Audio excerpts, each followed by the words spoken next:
Welcome students, my name is Prachi Kanchan और आपका मेरे चैनल पे बहुत बहुत स्वागत है।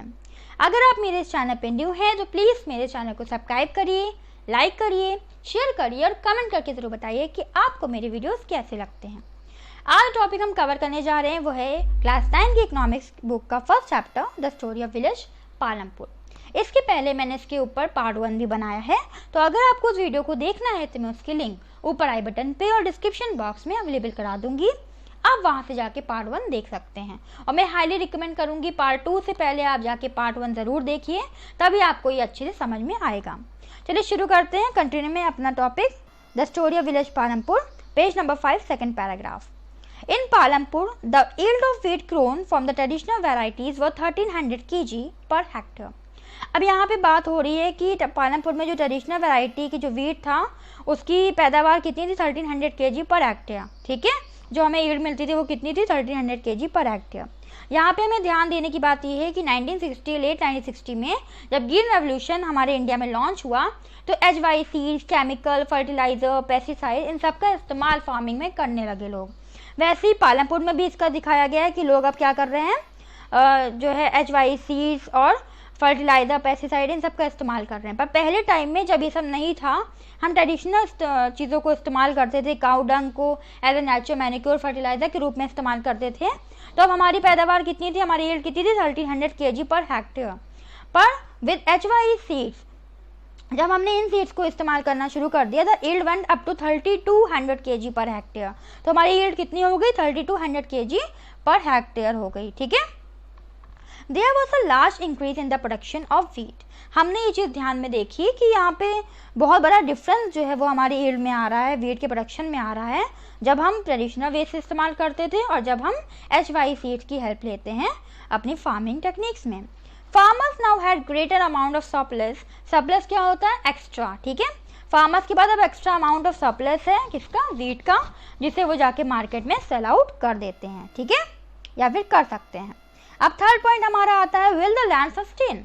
अब सबसे बड़ा क्वेश्चन ये है कि चलिए हमें नए टेक्निक्स आ गए, मॉडर्न मेथड्स आ गए, अब हमारी यील्ड भी ज़्यादा हो रही है, फर्टिलाइज़र का हम आराम से इस्तेमाल कर रहे हैं, पेस्टिसाइड का इस्तेमाल कर रहे हैं, इतना सब चीज़ों का इस्तेमाल कर रहे हैं, तो क्या हमारा लैंड सस्टेन कर पाएगा, क्या हमारा लैंड इन सब चीज़ों को झेल पाएगा।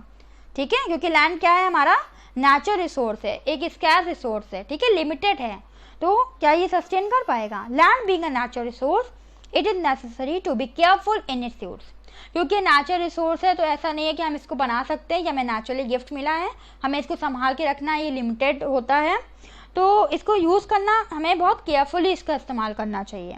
Scientific reports indicates that the modern farming methods, जो मॉडर्न फार्मिंग मैथड जैसे कि फर्टिलाइजर, HY सीड्स, ये सब जो हम यूज़ कर रहे हैं,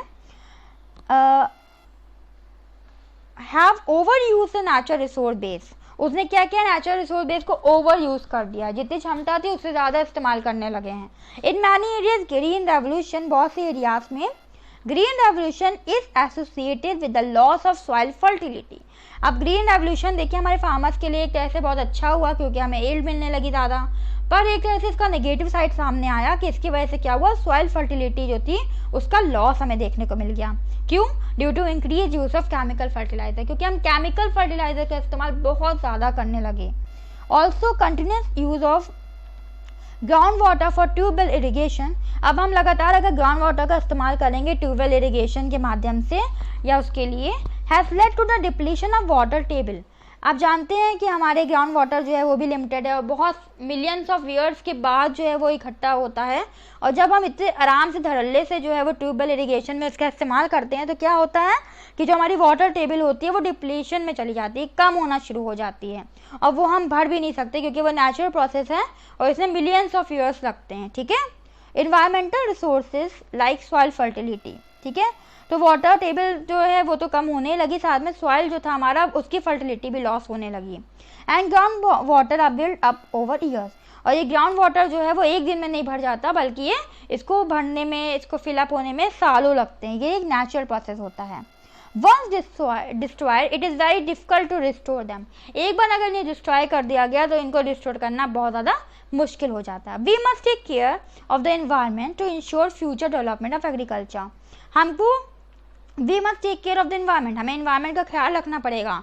अगर हम चाहते हैं कि फ्यूचर में एग्रीकल्चर का डेवलपमेंट हो तो हमको ये भी ध्यान में रखना होगा कि हम नेचर को किसी भी तरह का नुकसान ना करें, उसको संभाल के यूज़ करें।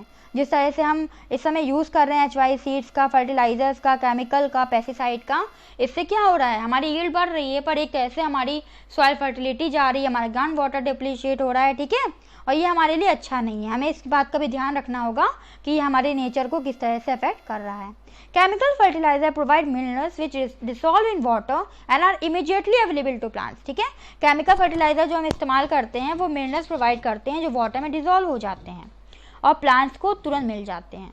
But these may not be retained, पर अब क्या बात आती है कि रिटेन नहीं हो पाते हैं।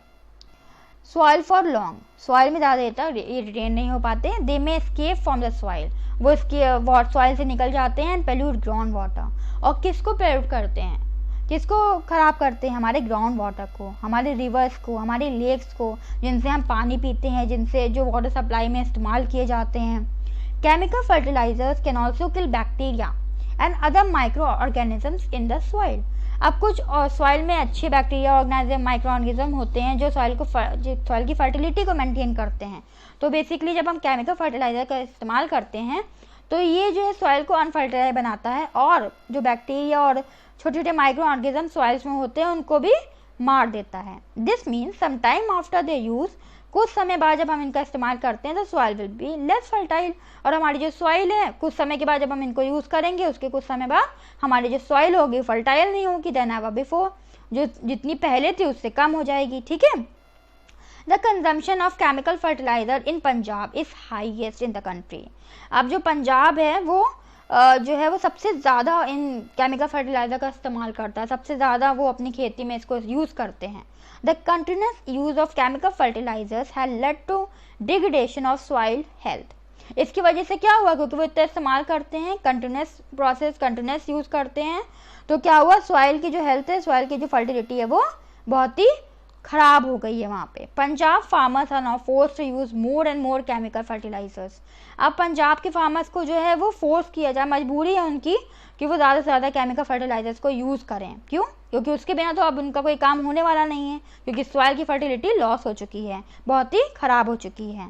And other inputs to achieve the same production level, और अगर हमको उनको सेम प्रोडक्शन लेवल चाहिए जो उनको मिल रहा था तो अब फर्टिलाइजर्स को उनको और भी ज़्यादा यूज़ करना पड़ेगा। This means cost of cultivation is rising very fast, क्योंकि ये सब चीज़ें सस्ती नहीं आती, क्योंकि ये नेचुरली नहीं होती, हमें परचेज करना पड़ता है। तो अब फार्मर्स की जो कॉस्ट होती है कल्टीवेशन की वो भी बहुत तेज़ी से बढ़ रही है, क्योंकि अब इनको मजबूरी में ही फोर्सफुली जो है वो इससे ख़रीदना पड़ेगा, क्योंकि उसके बिना इनकी जो पहले की पैदावार है, जो प्रोडक्शन लेवल है वो सेम नहीं रह पाएगा, क्योंकि अब सॉइल फर्टाइल नहीं रह गया, वो ख़राब कर दिया है, तो अब वो उतनी पैदावार भी नहीं दे पाएगा। फोर्थ पॉइंट हमारा आता है how is land distributed between the farmers of Palampur. अब पालमपुर के लोगों के बीच में लैंड कैसे डिस्ट्रीब्यूट किया गया है, इस बात को देखते हैं। You must have realised how important land is for farming. अब हमें ये समझ में आ गया है कि लैंड एक बहुत इंपॉर्टेंट फैक्टर ऑफ प्रोडक्शन होता है फार्मिंग के लिए, ठीक है। Unfortunately not all the people engage in agriculture have sufficient land for cultivation. पर अनफॉर्चुनेटली दुख की बात यह है कि सबके पास उतना लैंड नहीं है कल्टीवेशन के लिए, ठीक है। Not all the people engage in agriculture, जितने सारे लोग एग्रीकल्चर में, फार्मिंग में इन्वॉल्व है, have sufficient land for cultivation, तो उनके पास इतना लैंड नहीं है कि वो कल्टीवेशन कर सकें। इन पालमपुर की अगर हम बात करते हैं, about 1/3 of the 450 families are landless. 450 families यहाँ पे रहती हैं, जिसमें से 1/3 फैमिलीज क्या है, लैंडलेस है, जिनके पास ज़मीन ही नहीं है। दैट इज़ 150 फैमिलीज, ठीक है। Most of them are Dalit.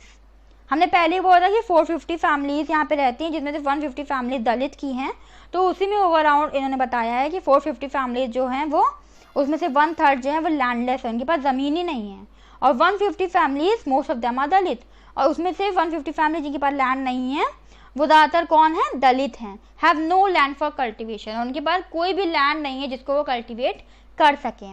Of the remaining families, और जो रिमेनिंग फैमिली बच गई हैं, हु ओन लैंड, जिनके पास ज़मीन है, 240 families cultivate small plots of land less than 2 hectare in size. तो ऐसा भी नहीं है कि अगर उनके पास लैंड है, वो लैंड ओनर, तो वो बहुत बड़ी बड़ी ज़मीनें हैं, ऐसा भी नहीं है। वो बहुत छोटे छोटे प्लॉट्स में जो है वो काम करते हैं, जो कि 2 हेक्टेयर से भी कम साइज में है। ठीक है, cultivation of such plots does not bring adequate income to the farmers family. तो सिंपल सी बात है, अगर छोटी सी भी ज़मीन है उसमें अगर कल्टिवेशन कर रहे हैं तो हमारी फैमिली को ज़्यादा एडुकेट इनकम तो हो नहीं पाएगी। सरप्लस की तो बात ही छोड़ दीजिए, क्योंकि हमारे पास इतनी ज़मीन ही नहीं है कि हम उसको कल्टिवेट कर पाएँ। माना कि हम लैंड ओनर हैं, पर हम बहुत छोटी ज़मीन के लैंड ओनर हैं। आप समझ में आ गया आपको? अब बात यहाँ पे इन्होंने गोविंद है जो एक फार्मर है, उसकी बात बताइए कि इन 1960 गोविंद जो एक फार्मर था, उसके बाद 2.25 हेक्टर्स की एक बड़ी अनइरिगेटेड लैंड है। ठीक है, with the help of his 3 sons Govind cultivated the land. 1960 में एक फार्मर गोविंद जिसके पास 225 की लार्जली अनइरिगेटेड लैंड है, उसने अपने बेटे की 3 बेटों की मदद ली और उस लैंड को कल्टिवेट किया। तो they did not live very comfortably, माना कि वो बहुत आराम से नहीं रह पाए, इतनी इनकम नहीं थी उसकी। The family manage to feed itself with a little bit of extra income. ठीक है, बस फैमिली मैनेज करती थी अपने आप को थोड़ी बहुत एक्स्ट्रा इनकम से। किससे? From one buffalo that the family possessed, जो एक बफेलो उनके पास थी, उसकी वजह से उनको थोड़ी बहुत एक्स्ट्रा इनकम मिल जाती थी। Some year after Govind death, अब गोविंद जी की जब डेथ हो गई उसके कुछ सालों बाद, this land was divided among his 3 sons. 3 बच्चे उनके थे, 3 बेटे थे, उसमें जो जमीन थी गोविंद की वो डिवाइड हो गई। ठीक है, each one now has a plot of land. अब हर एक लड़के के पास उनके एक लैंड है जिसकी साइज क्या है? 0.75 हेक्टेयर। ठीक है, देखा जाए तो कुछ भी नहीं है। Even with improve irrigation and modern farming method, माना कि वो उनका इरिगेशन सिस्टम बहुत अच्छा हो गया है, वो नए मेथड यूज़ कर रहे हैं। Govind sons are not able to make a living from their land.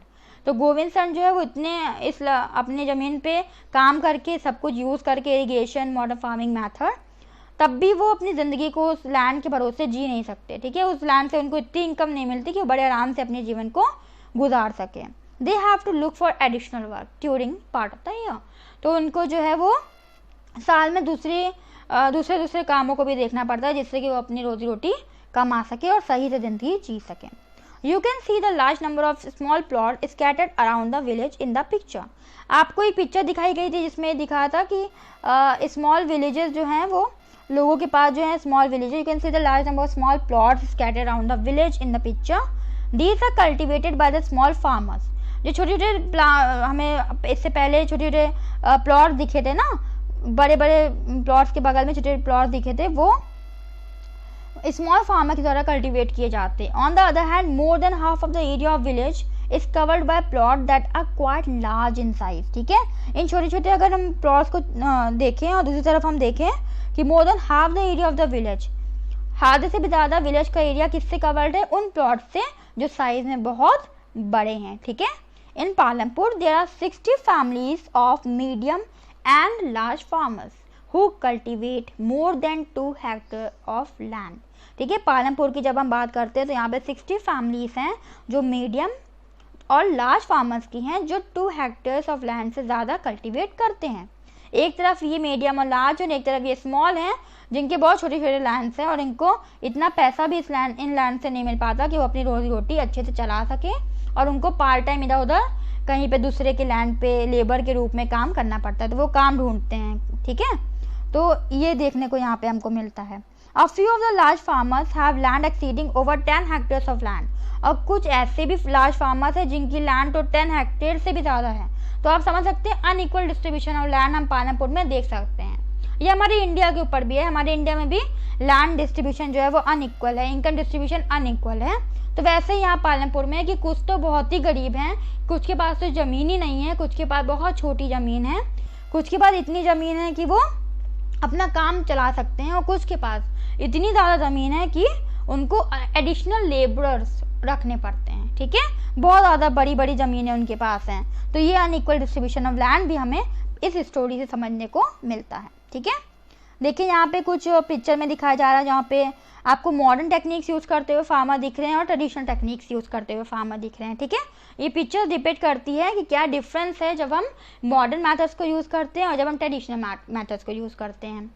Simple सी बात है, जब हम ट्रेडिशनल मेथड्स को यूज़ करते हैं हमारी सॉइल की फर्टिलिटी अच्छी होती है और वो इम्प्रूव होती रहती है। हमें पैदावार बहुत कम मिलती है, यील्ड हमारी बहुत कम होती है, ये हम मानते हैं, पर हमारी जो सॉइल फर्टिलिटी है वो मेंटेन रहती है। ठीक है, ये हमारे नेचर इन्वायरमेंट के लिए बेस्ट है। और जब हम बात करते हैं मॉडर्न एक्टिविटी, मॉडर्न टेक्निक्स की, तो क्या होता है, हमें यील्ड बहुत ज़्यादा मिलती है, पर हमारा जो सॉइल फर्टिलिटी है, हमारे ग्राउंड वाटर लेवल है, ये सब क्या होता है, ख़राब होने लगता है।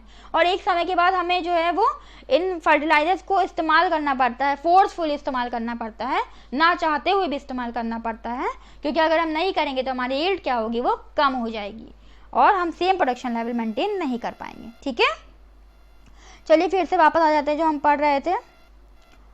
तो आपने ये देखा कि कुछ यहाँ पे unequal distribution of farm land है, और यहाँ पे इन्होंने कह दिया है कि लैंड कितना ये सब झेल सकता है, क्योंकि अनइक्वल डिस्ट्रीब्यूशन है तो कुछ के पास तो बहुत छोटे छोटे लैंड्स हैं, कुछ के पास है ही नहीं।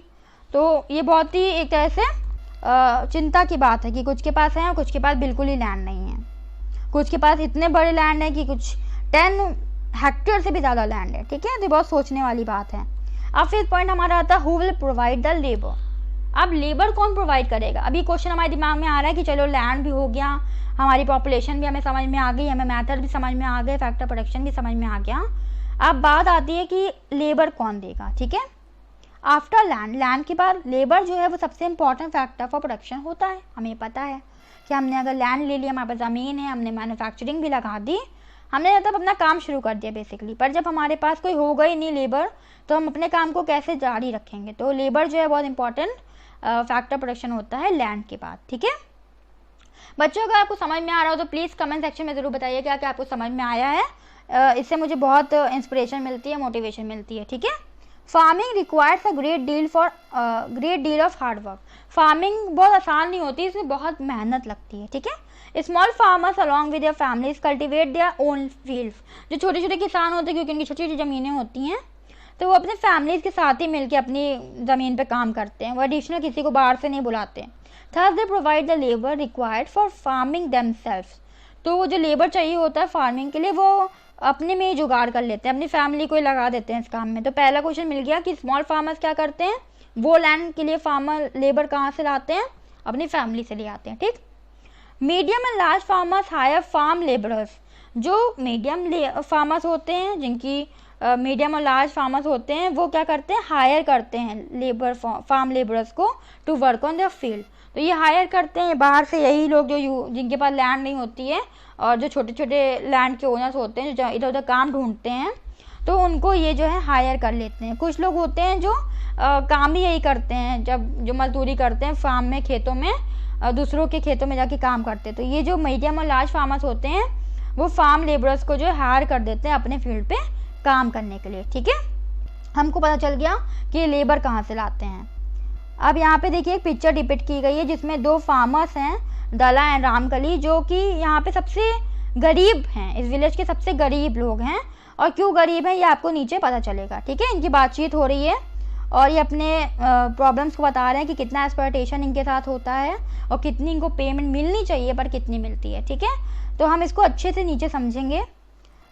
Crops grown on the land, instead they paid wages by the farmer for whom they work. ठीक है, wait a minute.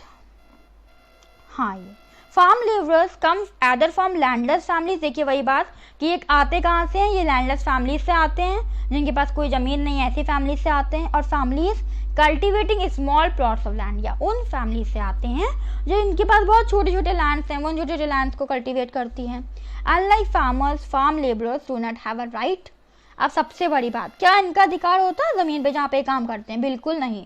फार्मर्स के मुकाबले फार्मर्स करते हैं तो इनका कोई अधिकार नहीं होता, इनको बस आना होता है, काम करना होता है, उसके बदले में इनको पैसे या जो भी मेहनताना देना होता है वो दे दिया जाता है। इनका कोई राइट नहीं होता उस ज़मीन पे। ठीक है, ये सिर्फ मजदूर के रूप में काम करते हैं।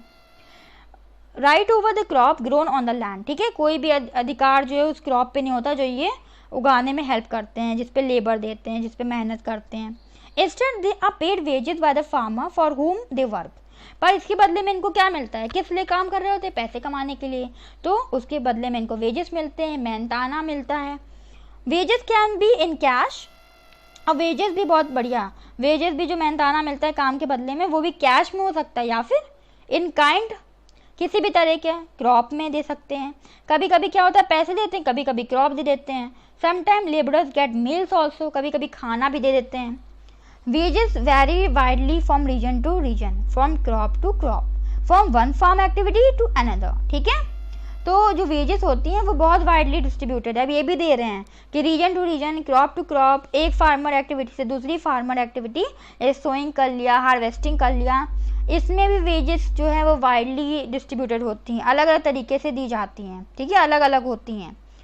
There is also wide variation in the duration of employment, और कितने समय तक इनको लेबरर्स को काम पे लगाना है, इसका भी जो है ड्यूरेशन जो होता है वो भी अलग अलग होता है। A farm labourer might be employed on a daily basis. अब जो फार्मर है, जो फार्म लेबरर है, जो मजदूर है फार्म का, वो ये तो डेली बेसिस पे एम्प्लॉय कर लिया जाता है। ठीक है, कि डेली डेली आना, यहाँ पे डेली डेली काम करो, तुमको वेजेस मिलेंगी।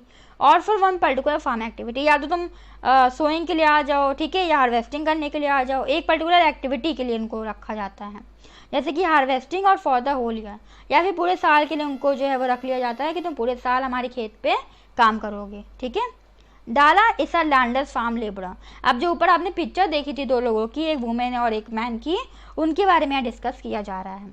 डाला क्या है, एक लैंडलेस फार्म लेबरर है, एक ऐसा मजदूर जिसके पास कोई भी जमीन नहीं है। Who works on daily wages in Palampur, ये पालमपुर में कैसे काम करता है, डेली वेजेस पे काम करता है। This means he must regularly look for work, इसका मतलब क्या है कि रोज जो है उसे काम के लिए ढूंढना पड़ता है, काम मिलेगा तो पैसा कमाएगा। The minimum wages for a farm laborer set by the government is ₹300 per day. अब गवर्नमेंट ने क्या तय किया है कि हर फार्म लेबरर को हर दिन की मेहनत के लिए मजदूरी कितनी मिलेगी, ₹300 पर डे उसे मिलना चाहिए। पर डाला गेट्स ओनली ₹160। अब देख रहे हो कितना बड़ा एक्सप्लॉयटेशन हो रहा है, कितनी बड़ी धोखाधड़ी हो रही है इनके साथ, कि मिलने चाहिए ₹300 पर कितने दे रहा है, ₹160 दे रहा है लैंड ओनर अपने कहाँ काम कराने के लिए। और ये क्यों, क्योंकि मैंने पार्ट 1 में बताया है कि हमारे कहाँ जो लेबर है वो बहुत चीप है, क्योंकि हमारे कहाँ इतने ज़्यादा लोग जो हैं वो काम लेबर के रूप में काम करते हैं, पॉपुलेशन ज़्यादा होने के कारण, कि बहुत ज़्यादा उनके बीच में कॉम्पिटिशन होता है कि अगर एक इंसान नहीं करेगा तो तुरंत उसे हटा दिया जाएगा कि भैया आपको इतने रुपए में नहीं करना, आप हटिए हम दूसरे को लगा देंगे। तो मजबूरी में उन्हें इतने रुपए में, इतने कम पैसे में काम करना पड़ता है। ठीक है, there is heavy competition for work among the farm labourers, इसी की बात हम कर रहे थे कि फार्म लेबरर्स के बीच में जो है बहुत हैवी कंपटीशन है among the farm labourers in Palampur, so people agree to work for lower wages. तो कम पैसे में भी जो है जो फार्मर्स हैं वो काम करने को, जो लेबरर्स हैं वो काम करने को तैयार हो जाते हैं, मजबूरी है उनकी, नहीं करेंगे तो उनको हटा दिया जाएगा, दूसरे को रख दिया जाएगा। Dala complains about the situation to Ramkali. Dala किससे कंप्लेन कर रहा होता है सिचुएशन की, रामकली से। अब रामकली कौन है, वो जो वुमेन आपने ऊपर देखी थी उसका नाम है Ramkali. Who is another farm labourer, वो भी एक फार्म लेबरर है बिल्कुल डाला की तरह, ये दोनों सबसे गरीब हैं। बहुत डाला है रामकली ना, मतलब poorest people in the village, poorest people हैं ये। और क्यों है वो तो आप समझ ही गए, इतना एक्सप्लॉयटेशन हो रहा है इनका, जहाँ 300 मिलना चाहिए 160 मिल रहे हैं। ठीक है, लैंडलेस हैं तो इनके पास कोई खेत के लिए ज़मीन नहीं है जो खुद उगा के अपना गुजारा कर सकें, तभी ये बहुत गरीब हैं, बहुत गरीबी में ज़िंदगी काट रहे हैं। ठीक है, और किसी से शिकायत भी नहीं कर सकते क्योंकि हमारे जो लेबरर्स हैं वो इतना कंपटीशन है उनके बीच में कि अगर ये मना कर देंगे काम करने से तो उनकी जगह दूसरे को रख लिया जाएगा। अब 6 पॉइंट हमारा आता है the capital needed in farming. अब बारी है कैपिटल, जितनी भी पैसे जरूरत होती है फार्मिंग में उसकी बात करते हैं। You have already seen that the modern farming method required a great deal of capital. आप देख चुके हो कि जब हम मॉडर्न फार्मिंग मेथड्स की बात करते हैं तो हमें खूब सारा कैपिटल चाहिए होता है। क्यों चाहिए होता है, क्योंकि हमें पेस्टिसाइड, फर्टिलाइजर्स, HY सीड सब कुछ खरीदना होता है तो बहुत पैसे लगते हैं उसमें। So that the farmer now needs more money than before.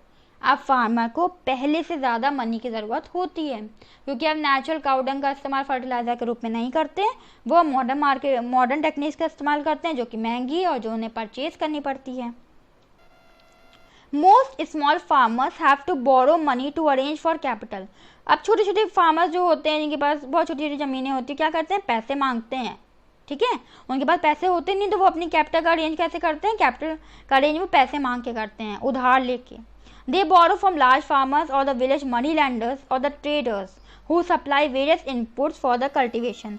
अब ये मांगते किससे हैं, पैसे किससे बोरो करते हैं, बड़े बड़े फार्मर्स से, विलेज के मनी लैंडर से, साहूकारों से, और the trader who supply various input for the cultivation, या फिर जो ट्रेडर होते हैं जो सप्लाई करते हैं ये सब सीड्स और फर्टिलाइजर, इन सब से उधार मांगते हैं जिससे वो कल्टिवेशन कर सकें। The rate of interest on such loan is very high, और ये जो लोग उधार देते हैं ना वो कोई बहुत सस्ते दर पे नहीं देते हैं, इस पर बहुत हाई इंटरेस्ट लगा देते हैं, ठीक है। They are put to great stress to repay the loan, और उनको जो छोटे फार्मर्स होते हैं क्योंकि वो बोरो उनकी मजबूरी है पैसा उधार लेना, और इतने हाई रेट पे लोग देते हैं कि ये इनके लिए एक टेंशन की बात हो जाती है लोन को वापस करना। अब यहाँ पे एक स्टोरी दे रहे हैं ये सविता के बारे में, जो एक स्मॉल फार्मर है। अब बहुत अच्छे समझ पाएंगे इन मनी लैंडर्स को और इन बिग बिग फार्मर्स को जिनसे ये गरीब फार्मर स्मॉल फार्मर जो हैं वो उधार लेते हैं।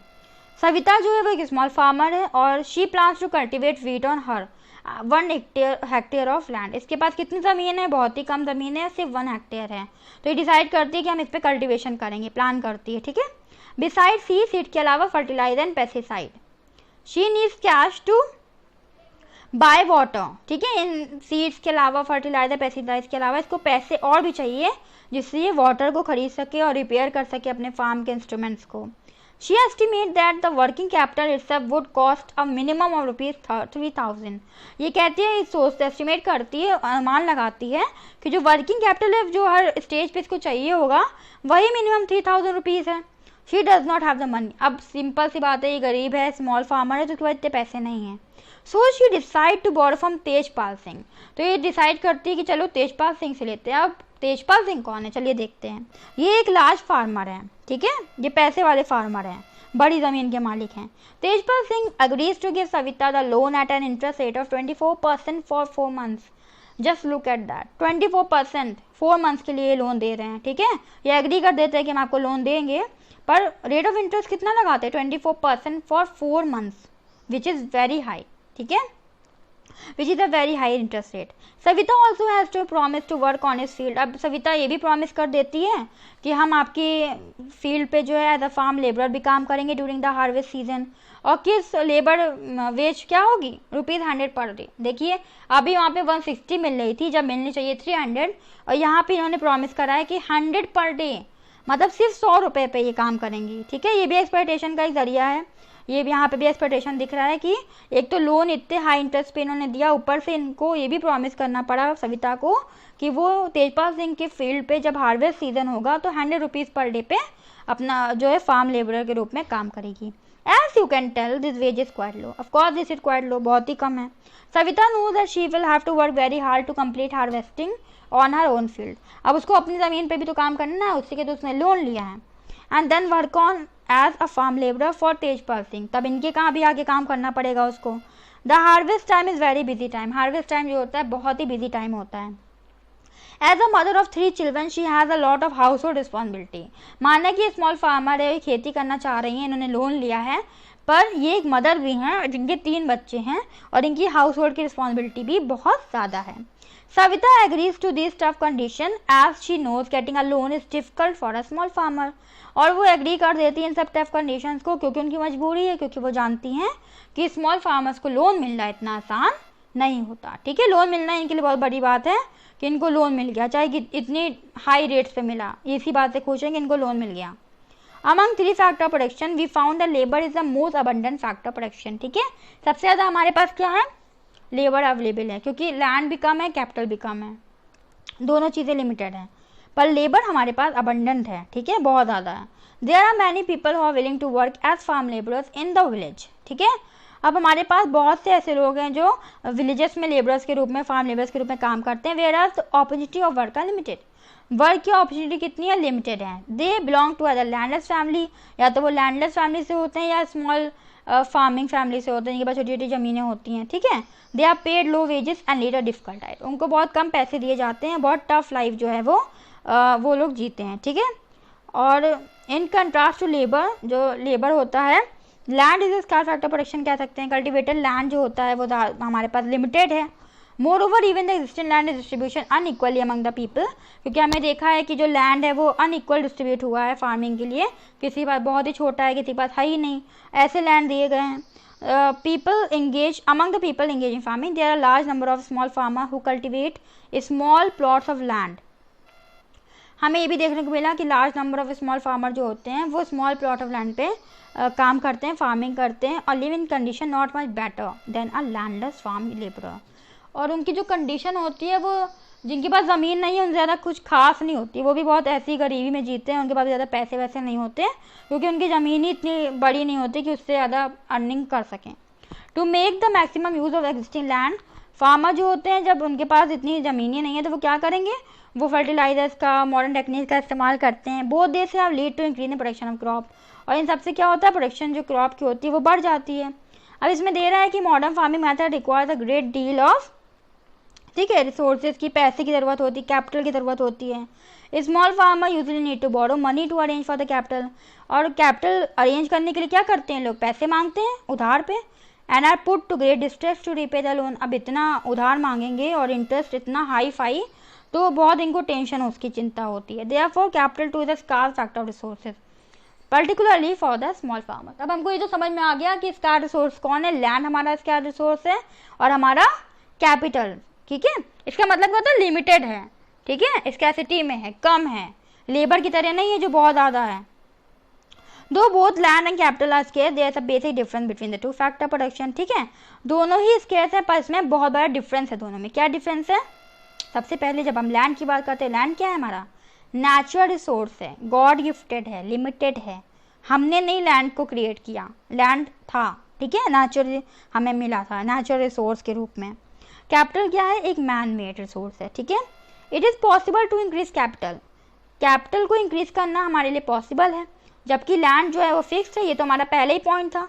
Therefore it is very important that we take good care of land and other natural resources, तो ये हमारी रिस्पॉन्सिबिलिटी है कि हम नेचुरल रिसोर्सेज का और लैंड का जो है बहुत अच्छे से ख्याल रखें, and other natural resources use in farming, और जो दूसरी नेचुरल रिसोर्सेज फार्मिंग में होती है उसका भी ध्यान रखें, ठीक है। Sale of surplus farm product, अब 7 पॉइंट हमारा आता है sale of surplus farm product, जो सरप्लस फार्म प्रोडक्ट्स होते हैं जो फार्म में एक्स्ट्रा होता है उसका cell.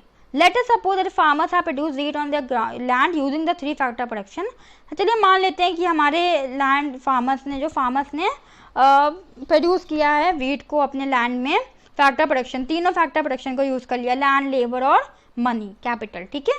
The wheat is harvested and production is complete, अब वीट हार्वेस्ट हो गई, प्रोडक्शन कम्प्लीट हो गया। What do the farmers do with the wheat, अब वीट के साथ क्या करेंगे, they retain a part of the wheat for the family consumption, वो जो है फैमिली कंजम्पशन के लिए वीट को रखेंगे, and sell the surplus wheat, और जो एक्स्ट्रा वीट होगी उसको जाके मार्केट में बेच देंगे। Small farmers like Savita and Govind, जिनकी भी हमने पहले बात की थी, Govind son sorry, have little surplus wheat, क्योंकि उनके पास ज़मीन कम है, ठीक है, और स्मॉल फार्मर्स हैं, वो स्मॉल लैंड पे काम करते हैं, तो उनकी जो सरप्लस होती है वो भी कम है, सरप्लस वीट भी कम है उनकी, because their total production is small, total production भी उनका कम है, and for this is a substantial share is kept for their own family needs, और बाकी जो उनके पास जितना भी उन्होंने उगाया है वो अपनी फैमिली के लिए भी रखेंगे ना। So it is the medium and large farmer, तो बेसिकली कौन होता है जो ये काम करता है, medium and large farmers who supply wheat to the market, ठीक है। तो ये मीडियम और लार्ज फार्मर्स होते हैं जो इन वीट को सप्लाई करते हैं मार्केट में। जो पहली पिक्चर इस चैप्टर की थी जिसमें आप बुलक कार्ट को देख सकते थे, जो लोड वीट के लोड को कैरी करके जा रही थी, वो इस सिचुएशन को दिखाते हैं जिसमें ये लोग मीडियम और लार्ज फार्मर्स होते हैं, वो वीट को मार्केट में जाके बेचते हैं, ठीक है। The traders at the market buy the wheat and sell it further to the shopkeeper, जो ट्रेडर्स होते हैं वो क्या करते हैं, मार्केट में इन वीट को खरीद लेते हैं इन लोगों से और जाके शॉपकीपर्स को बेच देते हैं टाउन और सिटीज़ में, इससे वो भी पैसा कमाते हैं आगे, ठीक है। तो ये काम होता है। उसके बाद क्या आता है, तेजपाल सिंह, अब तेजपाल सिंह वही जिन्होंने सविता को उधार दिया था। द लार्ज फार्मर, ये लार्ज फार्मर है, has a surplus 350 quintal of wheat, इनके पास कितना एक्स्ट्रा वीट है, 350 क्विंटल, ठीक है, फ्रॉम ऑल हिज लैंड, जितनी भी इनकी लैंड है उससे इतना सरप्लस मिला है। He sells the surplus wheat at the Raiganj market, Raiganj क्या है, वही गाँव जिससे हमारा पालमपुर जुड़ा हुआ है, 3 किलोमीटर की दूरी पे ये गाँव है, तो जाते हैं और ये जो सरप्लस वीट है वो रायगंज मार्केट में बेच देते हैं और उससे खूब अच्छे से हैज़ अ गुड अर्निंग, अच्छी खासी इनकम कमा लेते हैं। What does Tejpal Singh do with his earning, अब क्वेश्चन उठता है कि इतने जो पैसे कमाए हैं उसके साथ करेंगे क्या। लास्ट ईयर, पिछले साल की बात दिखा रहे हैं यहाँ पे कि तेजपाल सिंह ने had put most of the money in his bank account, देखिए इनके पास बैंक अकाउंट भी है, ठीक है, इन्होंने वो पैसा बैंक अकाउंट में जमा कर दिया। Later he used the saving for lending to farmers, फिर इन्होंने इस पैसे का इस्तेमाल किस में किया अपनी सेविंग का? सविता जैसे किसानों को लोन देने में, who were in a need of a loan, ठीक है, जिनको लोन की ज़रूरत थी उनको लोन देने में इन्होंने इस पैसे का इस्तेमाल किया।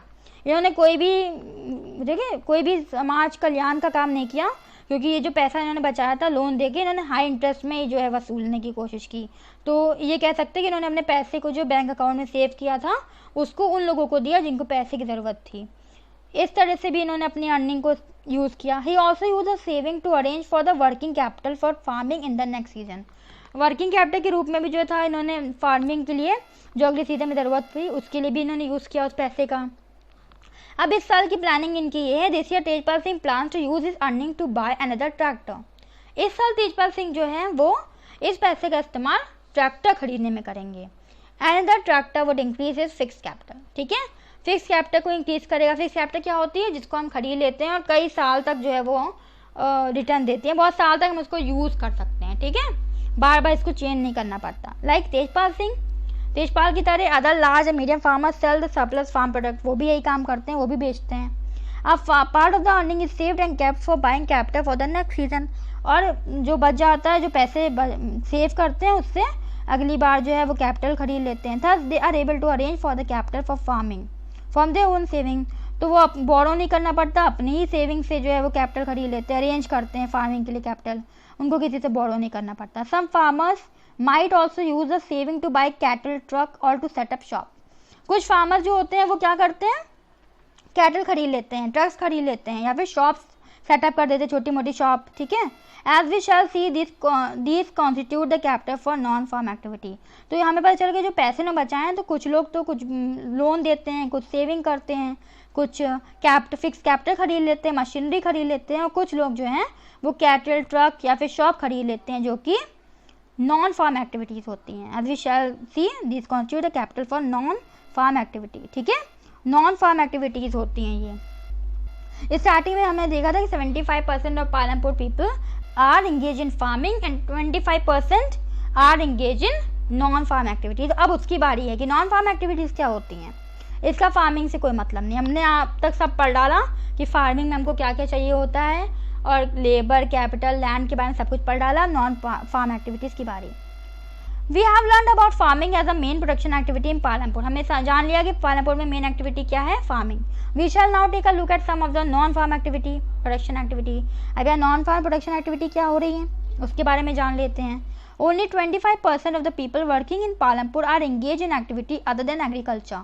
यहाँ पे सिर्फ 25% लोग ऐसे हैं जो ऐसा काम कर रहे हैं जिनका कोई मतलब एग्रीकल्चर से नहीं है, ठीक है, जो एग्रीकल्चर के अलावा चीज़ों में काम कर रहे हैं। पहली चीज़ क्या आती है? द डेयरी प्रोडक्ट्स, ठीक है, ये बहुत कॉमन एक्टिविटी यहाँ पे, दूध दही मक्खन का काम। Dairy is a common activity in many families of Palampur, ये बहुत कॉमन है यहाँ पे पालमपुर के लोगों के लिए, फैमिलीज के लिए। People feed there buffalo on various kinds of grass. People जो है वो अपने बफेलो को बहुत तरह की ग्रास में जो है वो फीड करते हैं, खिलाते हैं उनको। एंड द ज्वार एंड बाजरा, ये भी क्रॉप होती है ना, that grows during the rainy season, जो रेनी सीजन में ग्रो करती हैं, उसको ये खिलाते हैं अपने कैटल्स को, बफेलो को। The milk is sold in Raiganj, और जो दूध मिलता है बफेलो से उसको क्या करते हैं? रायगंज विलेज में जाके, the near by large village, जो अभी इनके पास में जो लार्ज विलेज है, बात हो चुकी है उसकी, उसमें जाके इस दूध को, मिल्क को बेच देते हैं। Two traders from Shahpur town have set up collection cum chilling centre, ठीक है। शाहपुर टाउन में जो शाहपुर टाउन एक टाउन जो हमारे पालमपुर से लगा हुआ है, ऑल वेदर रोड, उससे हम वहाँ आते जाते हैं, तो 2 ट्रेडर वहाँ के हैं, उन्होंने कलेक्शन कम चिलिंग सेंटर बना रखा है रायगंज में। From where the milk is transported to far away towns and cities, जहाँ से वो मिल्क को कलेक्ट करते हैं और ट्रांसपोर्ट कर देते हैं, ठीक है। From where the milk is transported to far away towns and city, दूर दूर शहरों में, सिटीज़ में उस दूध को ट्रांसपोर्ट किया जाता है। अब तक आपको समझ में आ गया होगा, आई होप। अब बात करते हैं, हाँ, सेकेंड पॉइंट आता है हमारा, an example of small scale manufacturing in Palampur. अब हमारी पहला क्या हुआ, हमारा मिल्क हो गया, और दूसरा डेयरी प्रोडक्ट हो गया, सॉरी, और सेकंड हमारा क्या आ गया? स्मॉल स्केल मैन्युफैक्चरिंग, जो हमारी छोटे छोटे मैन्युफैक्चरिंग लगा लेते, छोटे छोटे कारखाने लगा देते हैं, अब उनकी बात करते हैं। At present less than 50 people are engage in manufacturing in Palampur. 50 people से भी कम लोग इन छोटे छोटे कारखानों में या कारखानों के उसमें काम कर रहे हैं। ज़्यादातर लोग फार्मिंग में, फिर आगे डेयरी प्रोडक्ट, और अब बारी मैन्युफैक्चरिंग की आ गई, ठीक है। Unlike the manufacturing that takes place in the big factories in the towns and cities, manufacturing जो टाउन और सिटीज़ में होती है, बड़े बड़े कारखाने लगे होते हैं ना, manufacturing in Palampur very simple production method. पर जब हम बात अपने पालमपुर की करते हैं तो बहुत ही सिंपल प्रोडक्शन मेथड के साथ यहाँ पे काम किया जाता है। बड़ी बड़ी मशीनरी नहीं होती, बड़े बड़े कारखाने यहाँ नहीं लगे हुए, छोटे मोटे कारखाने छोटी छोटी मेथड से जो है यहाँ काम हो रहा है। And are done on a small scale, और स्मॉल स्केल पे किया जाता है।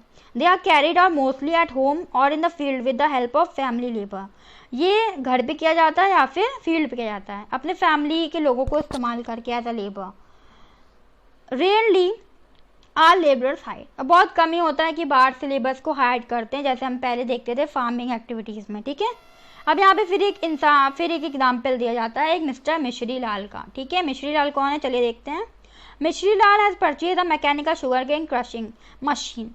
इन्होंने गन्ना क्रश करने की एक मशीन खरीदी है मैकेनिकल, रन ऑन इलेक्ट्रिसिटी, जो किस पे चलती है, इलेक्ट्रिसिटी पे चलती है। And has setup it on his field, इन्होंने अपनी फील्ड पे लगा दिया उस मशीन को। Sugar cane crushing was earlier done with the help of bullocks but people prefer to do it by machine this days. पहले ये बुलक के साथ किया जाता था, बुलक की हेल्प से, पर अब जो है मशीन के द्वारा इसको किया जाता है। Mishri Lal also buy sugar cane from other farmers. अभी शुगर केन, क्योंकि रॉ मटेरियल तो शुगर केन ही होगा ना, तो शुगर केन अब ये क्या कर रहे हैं, दूसरे फार्मर्स से जो है वो खरीदते हैं। And processes it into jaggery. अब जैगरी क्या होता है, गुड़ होता है जो शुगर केन से बनता है। ठीक है, तो शुगर केन से ये क्या करते हैं, अपनी क्रशिंग मशीन की मदद से ये उसको जैगरी में कन्वर्ट कर देते हैं, प्रोसेस कर देते हैं। The jaggery is then sold to traders at Shahpur. Shahpur क्या था, एक टाउन था जो हमारे पालमपुर से जुड़ा हुआ है। तो ये जाके वहाँ पे शाहपुर में इसको बेच देते हैं, उस जैगरी को गुड़ को। In the process Mishri Lal makes a small profit, और इस प्रोसेस में इनको छोटा मोटा प्रॉफिट भी होता है। ठीक है, अब थर्ड पॉइंट हमारा आता है शॉप कीपर्स ऑफ पालमपुर। अब ये भी एक नॉन फार्म एक्टिविटी यहाँ चल रही है, शॉप कीपिंग की। People involve in trade exchange of goods are not many in Palampur. जो सामान की खरीदा बेची करते हैं, ज़्यादा लोग यहाँ पे पालमपुर में नहीं है। The traders of Palampur are shopkeepers who buy various goods from wholesale market. ये यहाँ के जो ट्रेडर्स हैं पालमपुर के, वो शॉप कीपर्स हैं जो गुड्स को होलसेल मार्केट से, मार्केट जो सिटीज़ में होती हैं उससे खरीदते हैं और आके गांव में बेचते हैं। होलसेल मार्केट क्या होती है, मैंने होलसेल ट्रेड पे वीडियो बनाया बच्चों, आप जाके प्लेलिस्ट सेक्शन में उसको देख सकते हैं। ठीक है, and sell them in the market of village में आके उसको बेचते हैं जो होलसेल में ये सिटी से खरीद के लाते हैं। You will C small general store in village selling a wide range of items. आपको जनरल स्टोर विलेज में देखेंगे जो बहुत बड़ी तादाद में राइट, वीट, शुगर सब बेचते हैं। ठीक है, पेंसिल भी बेचते हैं, यहाँ तक कि कपड़े भी बेचते हैं। A few of the families whose houses are close to the bus stand, और जिनके घर जो हैं वो बस स्टैंड के पास में हैं, वो क्या करते हैं, they use a part of the space, वो बस स्टैंड का थोड़ा सा हिस्सा यूज़ करते हैं किस चीज़ में, to open a small shop they sell eatable. अब वहाँ पे जो है वो ईटेबल्स की दुकान लगा देते हैं और बेच देते हैं। आपने देखा होगा जब भी आप बस स्टैंड जाएँ या फिर रेलवे स्टेशन जाएँ या फिर कहीं भी ऐसी जगह जाएँ ट्रांसपोर्ट की या कहीं पे भी, तो आप देखिए छोटी छोटी दुकानें वहाँ पे लगी होती हैं। यहाँ पे आपको खाने की चीज़ें मिल रही होती है, समोसा मिल रहा होता है, कुछ भी मिल रहा होता है, चाय वाय, तो यही काम करते हैं यहाँ के लोग। ठीक है, छोटी छोटी दुकानें लगा लेते हैं जाके और जो ईटेबल्स होता है उसको सेल आउट करते हैं। अब फोर्थ पॉइंट आता है हमारा, इससे पहले आप एक और एग्जाम्पल यहाँ पे दिया हुआ है करीम के बारे में। करीम एक ऐसा इंसान है जिसने कंप्यूटर क्लास सेंटर विलेज में खोल लिया है। इन रिसेंट ईयर, अभी कुछ सालों में रिसेंटली बहुत सारे बच्चे जो हैं वो कॉलेज अटेंड करने के लिए शाहपुर टाउन जाते हैं। करीम ने ये देखा कि बहुत सारे विलेज जो स्टूडेंट्स हैं जो गांव के हैं वो वहाँ पे कंप्यूटर क्लासेस को भी अटेंड करते हैं जाके टाउन में। ठीक है, वहाँ पढ़ते भी और वहाँ पे कंप्यूटर क्लासेस भी अटेंड करते हैं। और यहाँ जो विलेज है वहाँ पे 2 वुमेन ऐसी हैं जो कंप्यूटर एप्लीकेशन में डिग्री रखती हैं।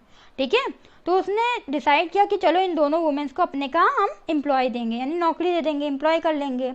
और वो जाके कंप्यूटर ले आए और अपने कहाँ क्लासेस शुरू कर दी in the front room of the house. ठीक है, ओवरलुकिंग द मार्केट की तरफ जो है इन्होंने फ्रंट रूम में अपने घर के क्लासेस शुरू कर दी कंप्यूटर्स की। तो जो बच्चे वहाँ टाउन में जाके कंप्यूटर सीखते थे अब वो इनके कहाँ सीखते हैं। High school student have started ending them in a good numbers. अब क्या हुआ, इनकी इस अकल से, इनकी इस कोशिश से जो इन्होंने कंप्यूटर क्लास खोली गाँव में, जो बच्चे जो 10th हाई स्कूल के बच्चे थे वो बहुत अच्छी मात्रा में इनके कहाँ आने लगे और इनकी क्लासेस को अटेंड करने लगे। ठीक है, इससे भी इनकम कमाने लगे। अब फोर्थ पॉइंट हमारा आता है नॉन फार्म एक्टिविटीज़ में जो यहाँ पे पालमपुर में चल रही होती हैं। Non farm activity in Palampur, transport. ठीक है। अब फास्ट डेवलपिंग सेक्टर, ये यहाँ पे फास्ट डेवलपिंग सेक्टर है, बहुत तेज़ी से ग्रो हो रहा है यहाँ पे। There are variety of vehicles on the road connecting Palampur to Raiganj, यहाँ पे वैरायटी ऑफ व्हीकल्स हैं, बहुत तरीके के व्हीकल्स हैं, ठीक है, जो रोड को कनेक्ट करते हैं पालमपुर से रायगंज। रिक्शा वाला चलते हैं, टांगा वाला चलते हैं, जीप, ट्रैक्टर सब चलते हैं, ठीक है। Truck drivers and people driving a traditional bullock cart and bogie are people in the transport services, ये सब ट्रांसपोर्ट सर्विस में लगे हुए हैं।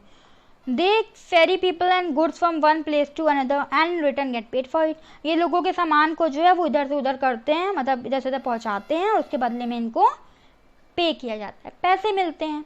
The number of people involve in transport has grown over the last several years, और बीते कुछ सालों से ट्रांसपोर्ट जो लोग इसमें इन्वॉल्व हैं उनकी जो पीपल की नंबर है, जो संख्या है उसकी, वो बढ़ रही है, ठीक है। अब इन्होंने इसका भी एक एग्जाम्पल दिया है, क्या किशोरा क्या है, एक फार्म लेबरर है, ठीक है। Like other such labourers Kishora found it difficult to meet his family needs from the wages that he received. Kishora एक फार्म लेबरर है, दूसरे लेबर्स की तरह किशोरों को भी बहुत मुश्किल होती है अपनी फैमिली की नीड्स को पूरा करने में, जो इसको पैसे मिलते हैं इन लेबर के रूप में, एज अ लेबर काम करने के बदले में। A few years back किशोरा took a loan from the bank, किशोरा ने कुछ साल पहले बैंक से लोन लिया था। This was under a government program which was giving cheap loans to poor landless household, ठीक है, जो कि था गवर्नमेंट का एक प्लान के अंदर आया था, जिसमें जो गरीब लैंडलेस हाउस होल्ड हैं उनको कम दरों पे जो था वो was giving cheap loans, इनको बहुत कम दरों पे जो था वो लोन दिया जा रहा था। तो किशोरा ने क्या किया, एक बफेलो उससे खरीद ली इस पैसे से।